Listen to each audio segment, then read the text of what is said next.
Does it feel like every part of your life is divided? Every scenario, every environment, your church, your school, your work, your friends, left, right, conservative, liberal, religious, secular. It seems you always have to take a side. This is a conversation between a progressive Christian and a conservative atheist who happen to be great friends. Welcome to Living on Common Ground. Do you think if we met today, we would still be friends? I don't know, but we're friends now. A mob is no less a mob because they are with you. Man, so what? We won a few games. And y'all fools think that's something? Man, that ain't nothing, y'all. And you know what else? We ain't nothing either. Yeah, we came together in camp. Cool. But then we right back here and the world tells us that they don't want us to be together.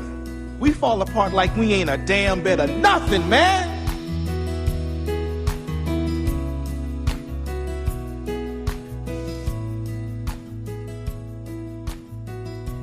How you doing?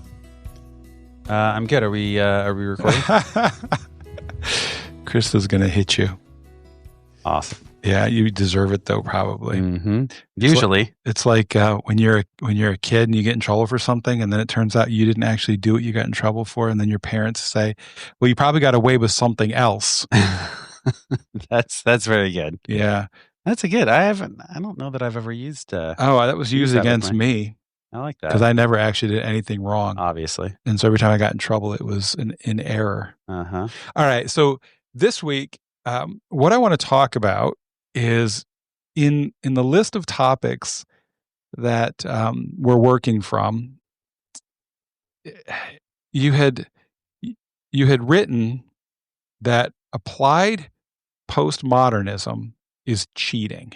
Uh-huh. Okay. Now, I wrote next to that one, tell me more. Mm-hmm. All right, because I'm familiar with postmodernism, but the phrase applied postmodernism was actually one that was relatively new to me. I wasn't sure exactly what that was. And so what I did is I typed in applied postmodernism, and I immediately went to Jordan Peterson. Okay. And checked out, this was not just a random Google search. Yeah. Unlike most of my research for the podcast. Uh-huh. What this was it had the sound of Jordan Peterson to me. Yeah. Just the phrase applied postmodernism. And so I went and I looked up what he had to say. And then, of course, he has other things to say that relate to applied postmodernism. Yeah. That I think that we can touch on. I'll let you drive that conversation and see what we touch on. But what is applied postmodernism, and why would you say it's cheating? Okay, so here's my argument. So and I am not the this conversation has been going on for forever. Actually, you could say this conversation has been going on, for decades and decades and decades. Well, since philosophy began to discuss postmodernism. Yeah. There's a French school of philosophy and that talked about this quite a bit back in the 50s and 60s, and it's been going on for a long time. Here's why I say applied postmodernism is cheating. I don't have a whole lot of problem with with actual postmodernism. Do we need to define postmodernism? Well, it's really difficult to define. That is part of the issue, is that it almost defies definition. But essentially, it's a collection of theories or philosophies that posits that. So no matter what I say, somebody's going to argue with me. So that's fine. That's not actually what it means. Do you want the Oxford Dictionary? Yeah, go ahead and give me that. All right. It's a late 20th century style and concept in the arts, architecture, and criticism that represents a departure from modernism. Yeah. That's always very helpful when you use the word to define it. And it's a reaction to modernism. Well, okay, great. That's clear. That clears that. Well, I can tell you how they describe modernism. Well, it has at its heart. Yeah. And I think this is kind of what, at least my understanding of the criticism of postmodernism lies here, is that at its heart, it's a general distrust of grand theories and ideologies, as well as a problematic relationship with any notion of art. Okay. So modernism can kind of be defined as the idea that things can be known. That there are things that can be known. Yes. There are principles that you can pick up a rock and say, this is a rock. It is hard. It is gray. And there are ways, epistemological ways, of knowing a thing. Mm-hmm. It rests on the concept that objective reality does exist and can be measured. Right. So as a philosophy, because I think that's what we're not talking about postmodern art and stuff like that. No. What we're talking about here is the philosophy postmodernism, right? Which then it's a reaction to the modernists' emphasis on objective truth, reason, and universal narratives. Right. So it is a reaction to, and this is what always happens. Everything's always a reaction to something that exists right now. A critical response to. Okay. Yeah, that's right. So it is. It's a critical response to the idea of knowing. So it'll say things like, it will posit ideas like you say that you know X, but really you're just experiencing something. And you don't have any idea if that experience is really related to some objective reality of X. So you're a postmodernist. So this is why I say I don't actually have a whole lot of problem with postmodernism as a subject in and of itself. Mm-hmm. Okay. So a lot of the terms that we have that are kind of in our common vernacular now, that started showing up sometime in around 2015. That's important. Okay. And then now we're just kind of part of the common vernacular. Things like privilege, that term and the way that it's used. Mm-hmm. Things like, that's more applied postmodernism, but things like lived experience. Mm-hmm. People started talking about my lived experience. Right. People started talking about my truth. Mm-hmm. My truth is different, maybe, than your truth, right? All of these things kind of work their way into the language. And so people who are not in the academy, they start using this in the way that they think is accurate. And frankly, the way that language works, if you're using it and someone else kind of understands what you're saying, then it is being used accurately, because language is a method of communication between humans.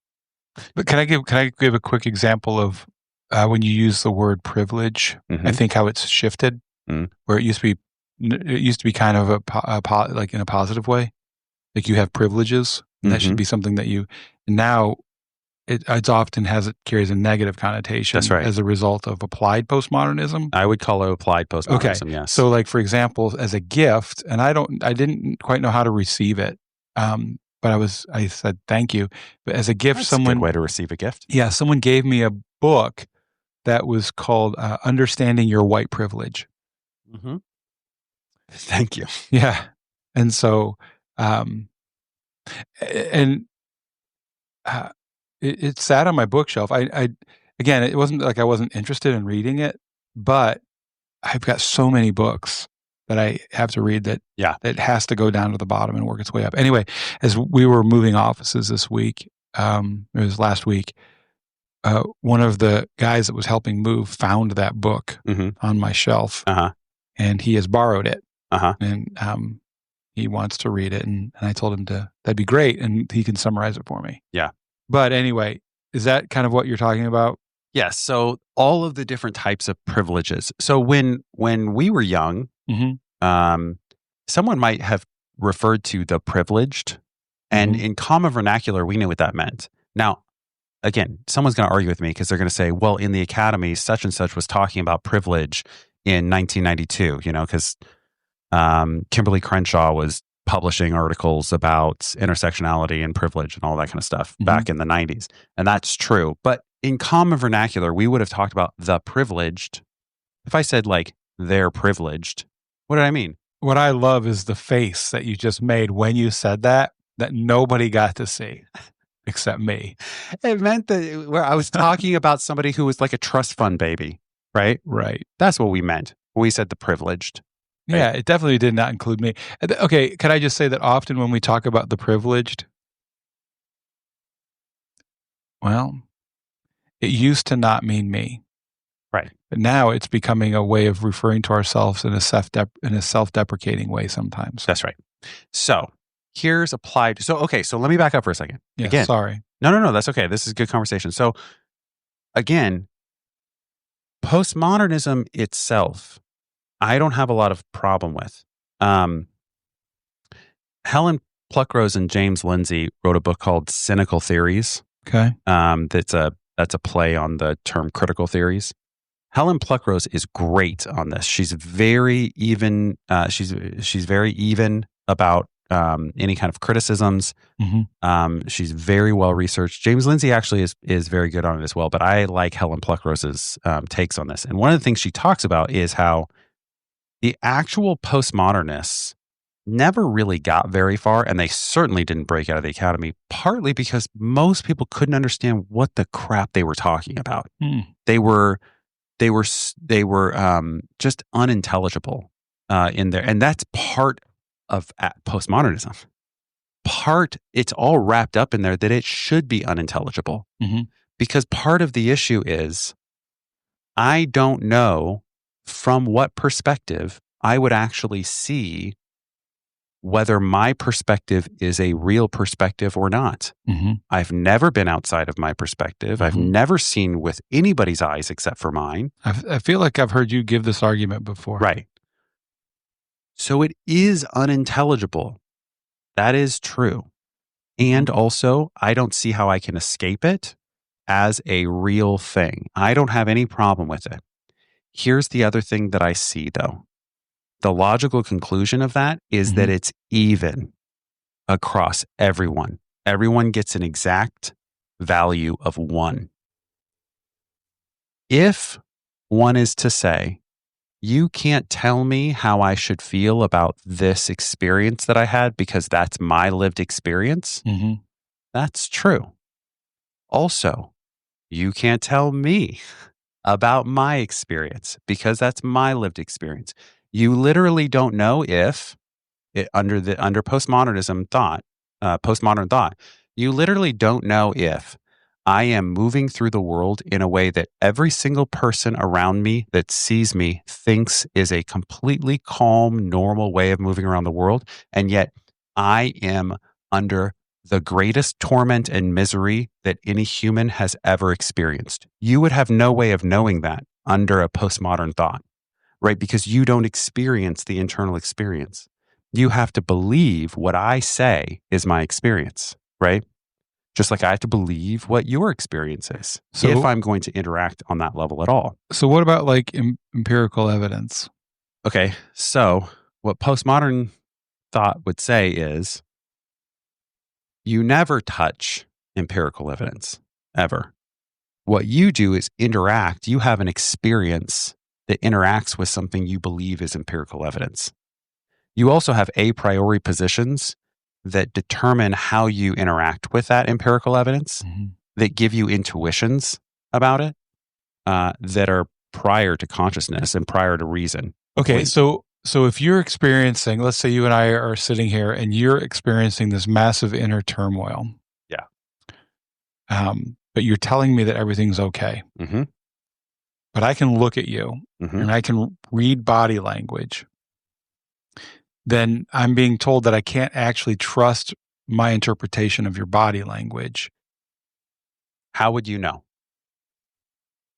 Right, because the only way I would know was by my own personal experience. When I experience inner turmoil, my face looks like this. You wouldn't even know then. How would that be any different? Because that's still your experience. Right, well, that's what I'm saying. So the reason I couldn't trust it if you were me. Right, because your facial expression of joy could actually look like you just sucked on a lemon. Whatever it is.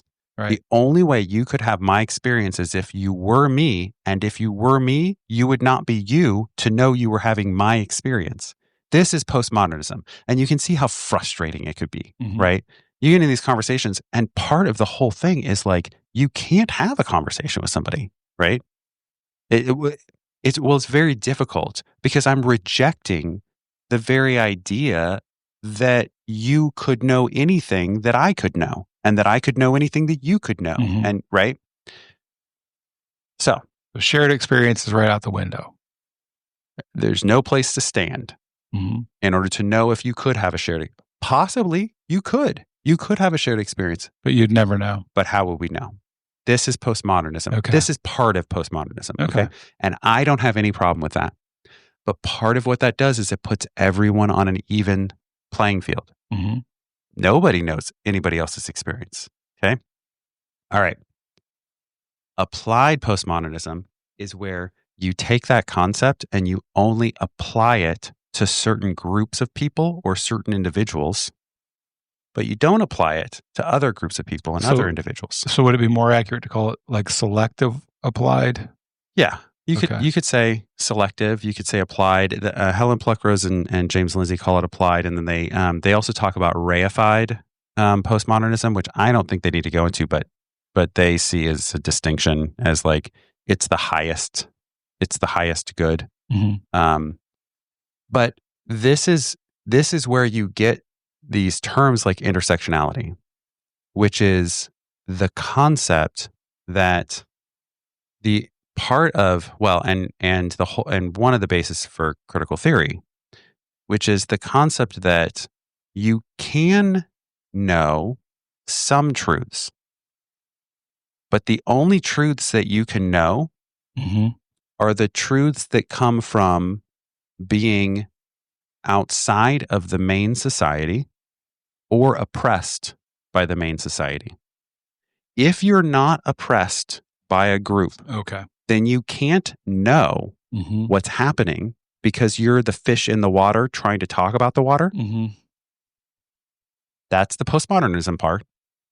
But if you're the one that's being oppressed by the water, or you're outside of the water, then you can know that. So it's incumbent on all the fish in the water who don't know to listen to the ones who do know. This is critical theory and post. So the oppressor needs to, in order to know reality, has to listen to the oppressed. Right. And so this is where I think it's cheating. Okay. So this is then philosophical cheating. I almost got a clip from Jordan Peterson talking about this. Yeah. So you're just going to have to go with my paraphrase of what he said instead, because I didn't record it. If you want, I can include it. You tell me right now. Otherwise, I'm going to press on. No, press on. Okay. Summarize. All right. So what he talks about in this lecture that I was watching online is that he believes that applied postmodernism is just is putting a new face on communism. In that, because he talks about how communism failed as a political system, and so what happens now is we just rename things, but basically it's the same thing, right? Where before you had the term just went right out of my head.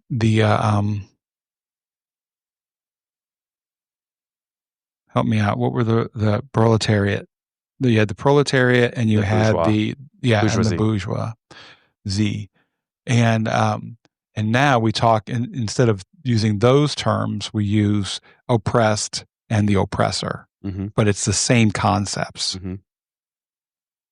Does that sound familiar to you? Yeah. So this is an argument that's been developed over the last. Is he the one that has developed it? No, not necessarally. He's been part of the the Yeah, because the clip was like for 11 years old. Yeah, yeah. So that's why I say I don't know. into this again. But the reason 2015 Yeah, you said important. 2015 is important. Why? That's 10 years ago. It's kind of when this breaks out of the academy. So this has been, these concepts have been percolating within the academy for the last several decades. And they've been dripping out of the academy. And they've been dripping out. And in the early 2000s, there was some concern by some people, some writers and intellectuals that, look, there's these concepts that college students are being taught that to these people were very concerning, right? Well, 17 years ago, I remember like a big deal in theology. I had already finished seminary. I was serving a church, and the idea of relative truth became like, I mean, this was a huge deal. Yeah. Within Christian circles, like pushing hard against that. Yeah. And now it almost seems like it's just commonly accepted. Yeah. Well, and this is what, okay. So again, this is where I say, like, as a culture, I would say, I still think that within certain Christian circles, especially, it's still very much pushed against. Yeah.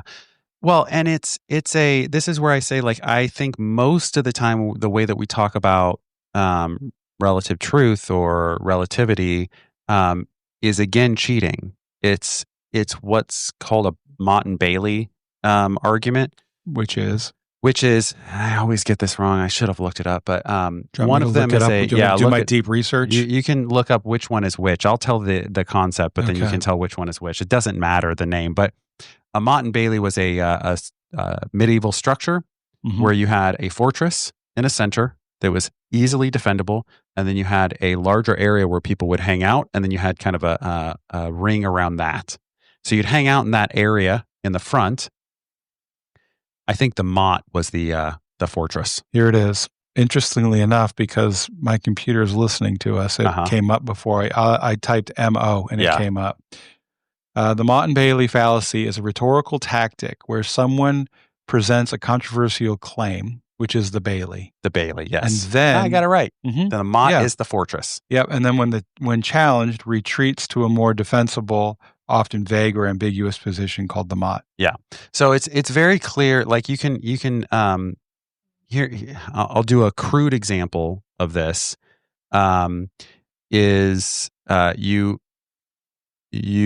push to have taught in high schools books that are explicitly promoting critical theory concepts. We don't have enough time to get into actually what critical theory is and how it was born in the law school, and it was really a legal defense and all of that. But the idea that fundamentally the United States is a racist country. It was born on racism. It was built on racism. It is built on oppression. It is fundamentally an oppressive country, right? And that, I'm just going to say, there are writers I can point to them. Robin DiAngelo is a huge proponent of this. Okay, and she's very popular. That minorities cannot be racist, and that all white people are racist. Okay, so that's the Bailey.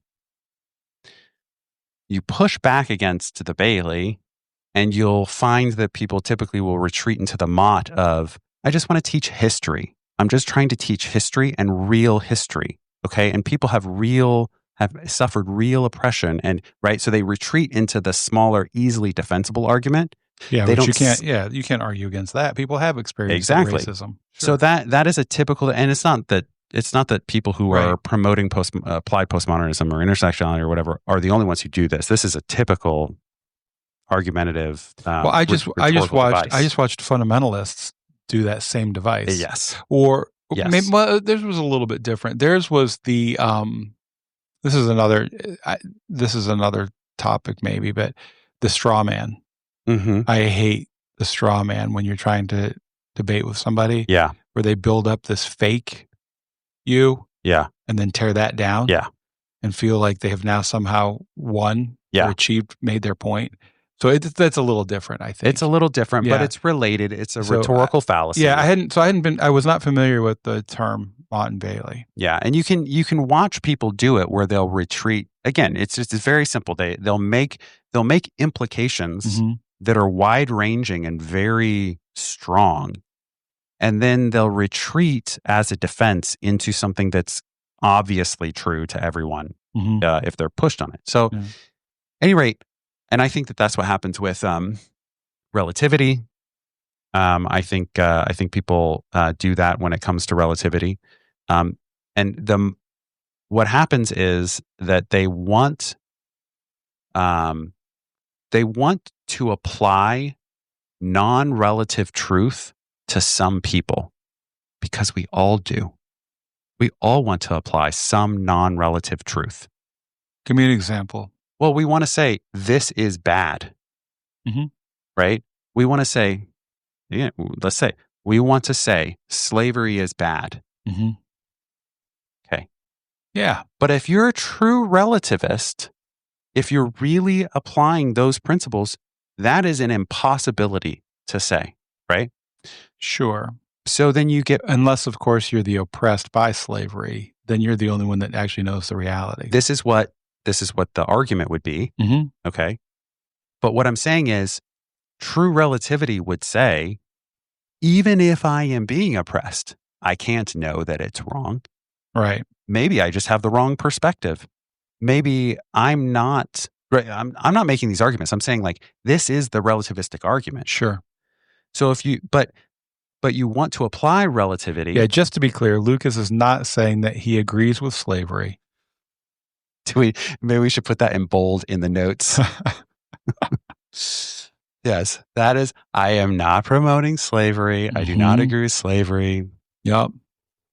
Not a fan of Hitler. Say this. Okay. But what I'm saying is that typically when people want to apply relativity or postmodernism, they want to apply it when it gets certain groups out of having to engage in the back and forth between two people, between humans. Right.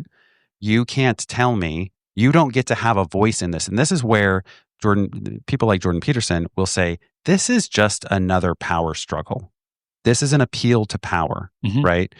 And actually, there are critical theorists who would completely agree with him on that. What they would say is, actually, the world is only power. That's all human interaction is.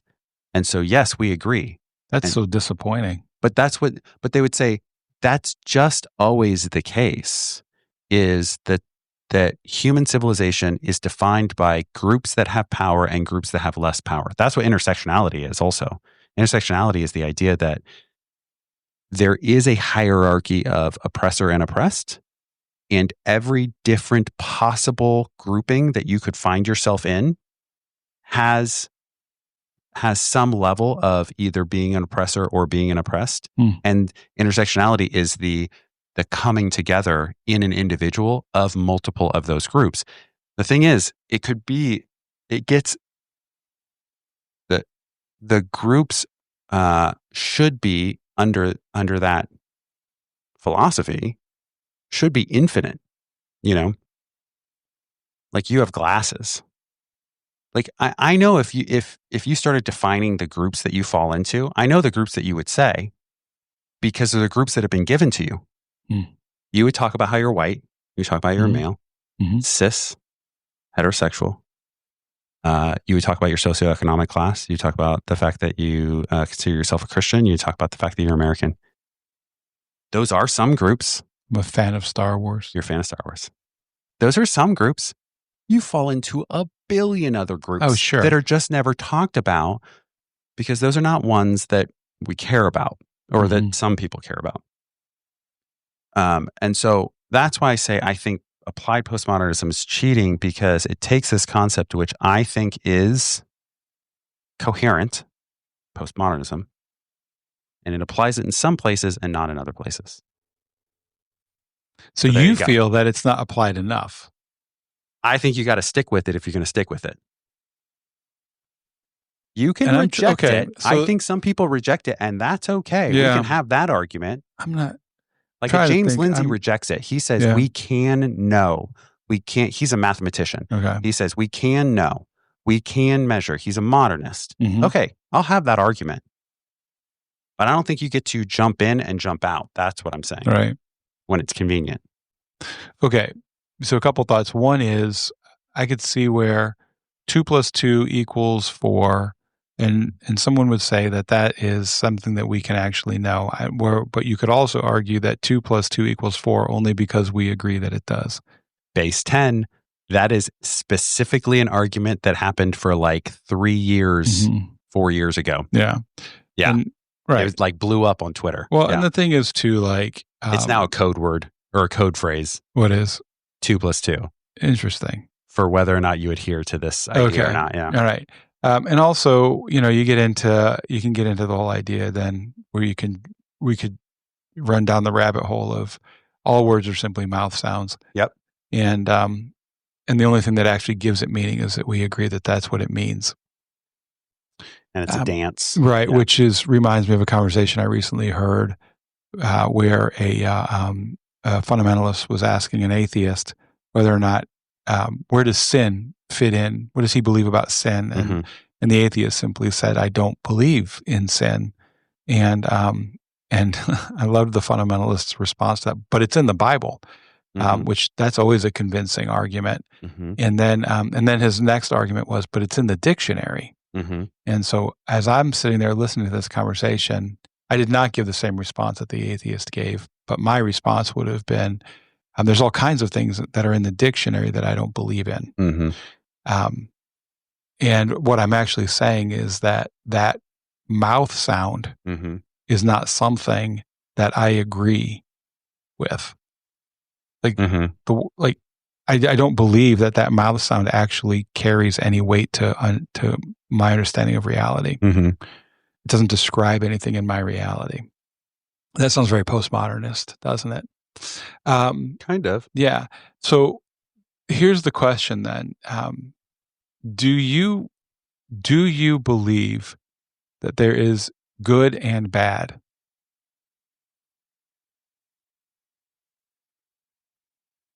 I act as if I believe that there is good and bad. Okay. I clearly live my life as if I believe that there is good and bad. I don't believe there's good and bad. I believe that there's helpful and harmful. Okay. I believe that there is things that build up and things that tear down.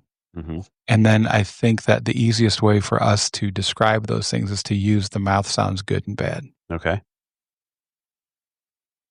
That's just my opinion on that. What would you call sin? Would you be able to give sin is one of those words that I don't have I have no problem if I'm with a group of people that are persons of faith to discuss sin. Sin is not a word that normally shows up in my everyday language. I would not use the word sin when discussing or having a discussion with persons who are not of faith to discuss things in this world that appear to be tearing down or to create conflict. Or I think that if I were to be pushed for what I would define sin as, sin to me is sort of the failure to live up to our potential as human beings. It's the destructive portion of ourselves. Okay. Let's go down that road. When you're talking about the how did we end up interviewing me on sin? I don't know, but I like this conversation. When you're talking about the potential, I'm not trying to catch you here. I want to hear. Go ahead. When catch you're me, talking because about, here's the thing, if you catch, and I interrupted you, okay. If you can catch me in something that is not an inconsistency in my thinking, that actually is really good for me because it forces me to go back and either give up on what I was thinking or to really reevaluate it and come up with a better way. Yeah, you do a good job of that. You do a good job of that, but that's not what I'm trying to do. Okay. I'm just actually genuinely interested. When you're talking about not living up to the potential, which I think I could get behind as a definition, as a meaning for sin, do you think that that potential comes from within? Is that something that is expressed internally, that it's whatever potential you believe you have for yourself? Or do you think that there is some objective potential for you that you can either succeed at living up to or fail at living up to? Okay. When I say succeed, I'm talking about in terms of us as humans. Okay. Right? Yes. Not so specific at that point. And so what I would say is, if you look at this world today, are humans living up to their potential?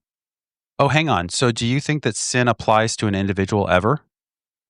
Yeah. Oh, okay. Mm-hmm. So when you said not living up to the potential, do you think that we as humans could do better than we're doing? As far as... This is funny. I don't. But I do believe in that concept on an individual level. Okay. I like that on an individual level. I think that we as humans... I don't know what and that maybe would be. maybe it starts at an individual level, but I think that we as humans could do better. And when I say do better, I'm not talking about like financially better. I know. I'm not talking about like intellectually better. I'm just talking about like could we be working towards creating a better society for all people? What would it mean right? then? What would be better? And that's subjective. Okay, but wait a sec now.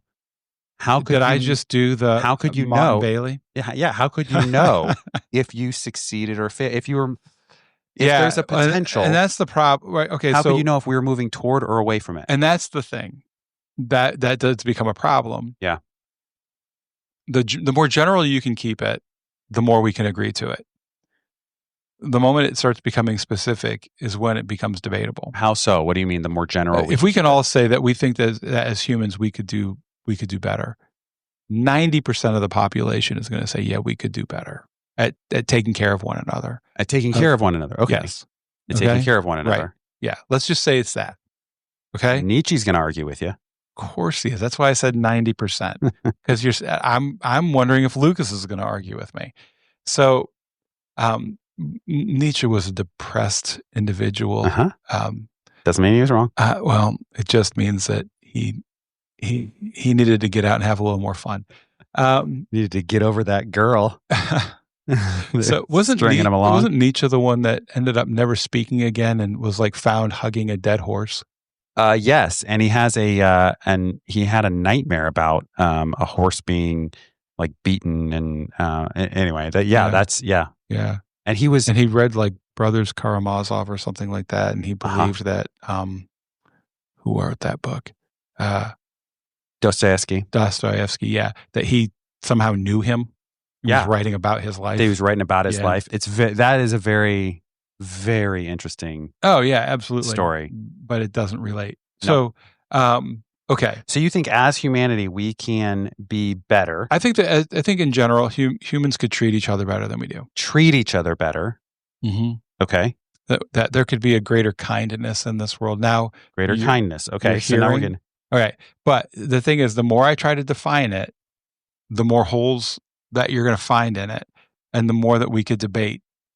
I'm not interested in debating. Right. I'm just saying that in general. Yeah. If you like keeping, that's when we begin to break down. Okay. So as a whole. And sin. So then I'm going to get back to sin. Okay. Go ahead. So then sin is the not living up to that potential as an individual or as the race? Both. I think that there is such thing as systemic. I think that there is institutional. I think that there is individual. We could use the word sin. But the best way that I can identify what I might call sin is those moments where am I building up or am I tearing down? And I think it's in those moments when I'm tearing down, right? Am I contributing to good which whatever that like, right? But I don't think, and that's where good and bad. And that could be building up or tearing down yourself then. Yes. Yeah. Absolutely. It can also, right? Am I improving the things around me, myself, or am I tearing them down? In individuals. And that's where like the idea of just sort of a general good or bad, I struggle with. Because let's just take this for example. I just had this conversation yesterday with Bucky, by the way. And Bucky just looked at me and said, I can't go there with you, which is fine. Bucky, by the way, is very self-deprecating and he's brilliant. He is very brilliant. He's brilliant and he doesn't think so, which is just blows me away. But, okay, so think about this. Let's just say that we agree that feeding people is good. Okay. We say that's good. Okay. However, let's say that I have a friend who struggles with obesity. Okay. And has no self-control. And he comes over to my house and he goes into my pantry and he takes out my son's cookies and he starts eating the cookies and I take it away from him. Mm-hmm. And I tell him, you are not allowed to eat while you are at my house. Mm-hmm. Well, if feeding people is good, mm-hmm. then I'm not being good. Mm-hmm. Right. And that's where I think that I can't buy into like just sort of good and bad. I think that it all is relative. And that's where I have to come away with, is it building somebody up or is it tearing somebody down? So allowing someone who struggles with obesity and has no self-control to just eat whatever they want while they're at my house, that's actually what I would define as bad if I had to use those terms. Okay, but you just defined it. You just said that it was bad. Yeah, and that's why I said if I had to use those terms. It's better to think, though, that what I'm allowing that person to do is tear themselves down. So, okay, so that's fine. What I'm saying is, it sounds like it's destructive to that person. Is it destructive or is it constructive? I think those are better terms. Okay. Than good and bad. Because I think that we could, to just say like, this is what is good and this is what is bad. It depends. So I like descriptors better. How's that? Okay, but it sounds to me like what and you're saying. I have not removed good and bad from my vocabulary. Of course not, because you are still describing it. Mm-hmm. Because it sounds to me like what you're saying though is that it just needs to be a higher resolution, meaning it needs to be kind of in a moment I can determine if this is good or bad. Mm-hmm. But it's based on something. So then you're just saying there's a higher good than giving a piece of food to somebody. Yes. There is a good, which is... Sure, you can use the word good. Trying to keep somebody healthy. Somebody else could easily say, it is good to be polite. Somebody else could say, it is good to not make someone feel ashamed of themselves. Mm-hmm. Someone else could, right? So what's interesting is that I don't know that we're getting away from the concept of good and bad. But you can, okay, right. And again, I'm just saying that, okay, that's a fine way of putting it.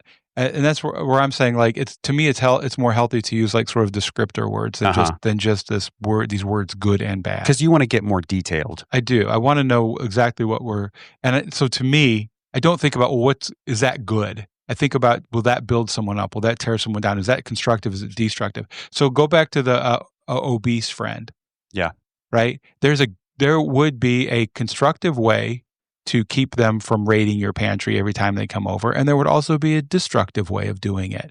So ultimately, at least in theory, there would be. So ultimately, the constructive thing, very possibly, would be do not allow them to eat a bag of donuts at your house, right?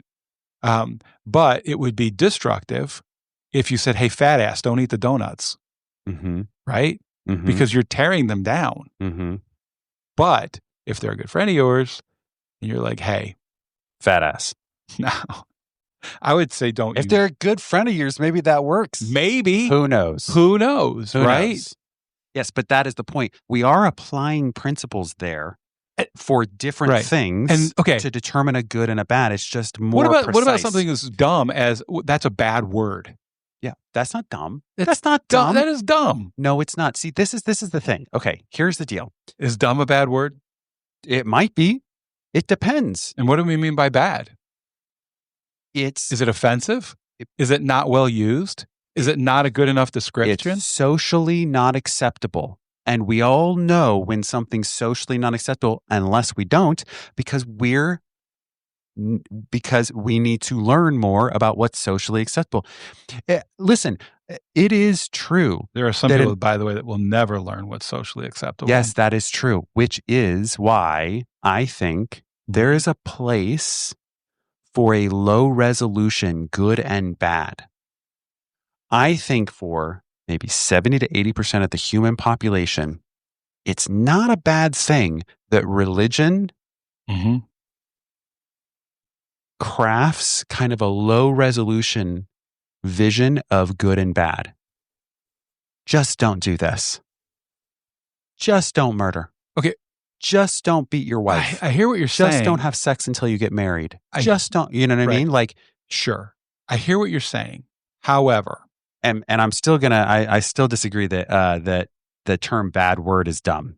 I think that it is true. I think it's absolutely has a place. I would want to know what you like. To me, don't say bad word. Say inappropriate word, or say again. But I know what I mean. I know what I mean. And also it's kind of, here's the thing though. Here's the thing. I would make an argument that if I am, because this is kind of the people that I come from my adolescence.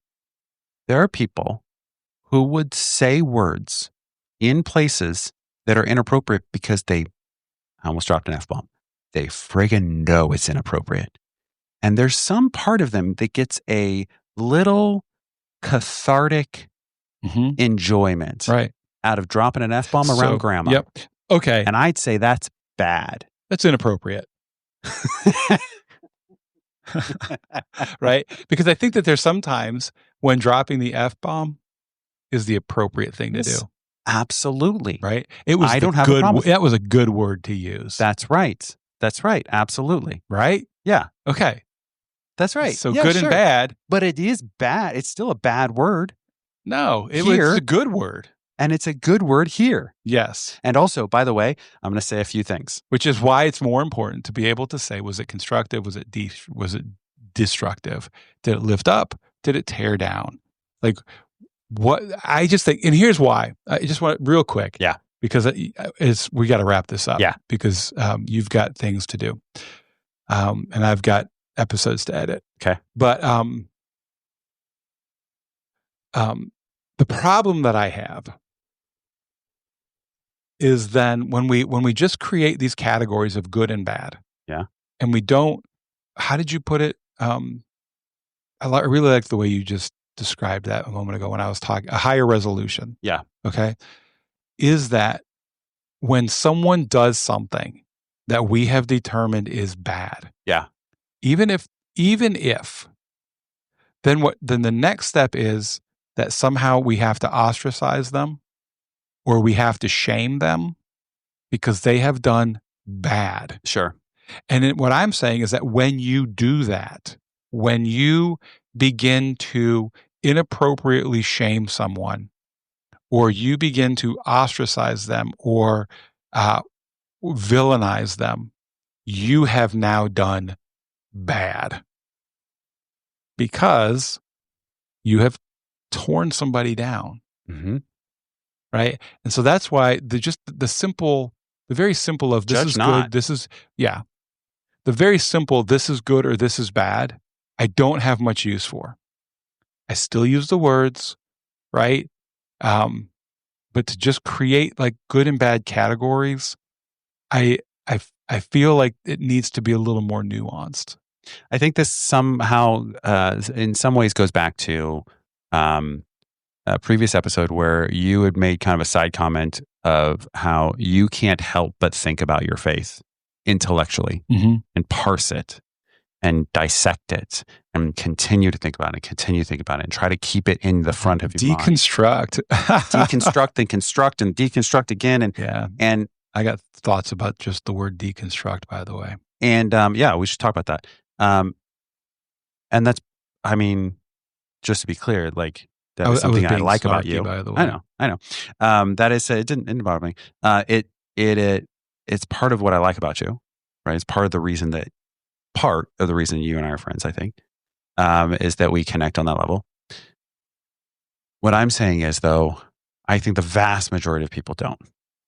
And that's not, I think that's just a personality thing.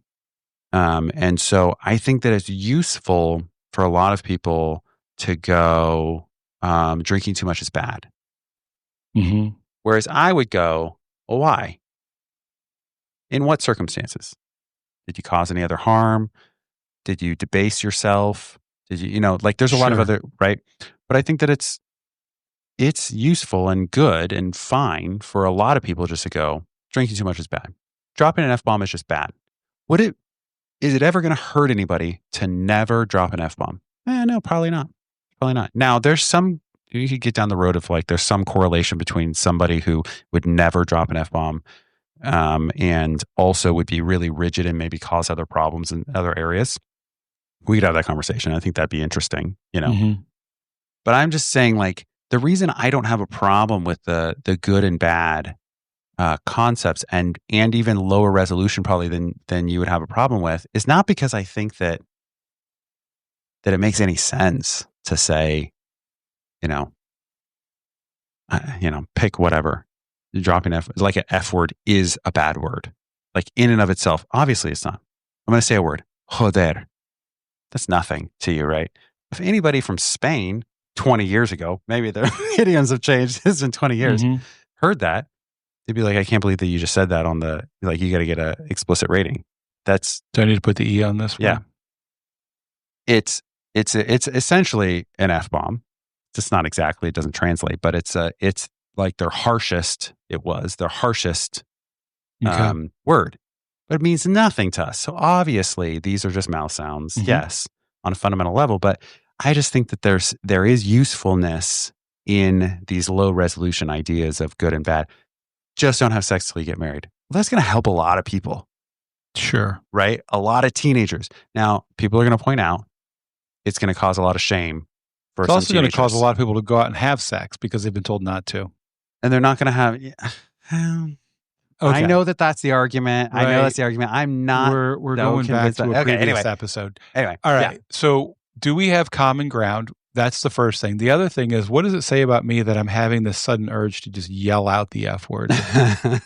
That's some of our common ground. I could beep that. All right, go ahead. So what's our common ground? Is our common... Well, you tell me. Is our common remember, ground... our topic was actually postmodernism. Yeah, is our common ground that... applied postmodernism. That you've got to stay consistent with your philosophies if you're gonna apply them. If you're gonna have absolutely. them. You got to stay consistent. I think we both agree that ultimately you need to strive for consistency. And a Mott and Bailey, I'm going to start using it now because I know it. That's cheating. So is straw man. Absolutely. Yep. Yeah. All right. Thank you for listening to Living on Common Ground. Please follow wherever you listen to your podcasts and share it with your friends. You can also find a link to our social in the description. The more people we have living on common ground, the better the world will be.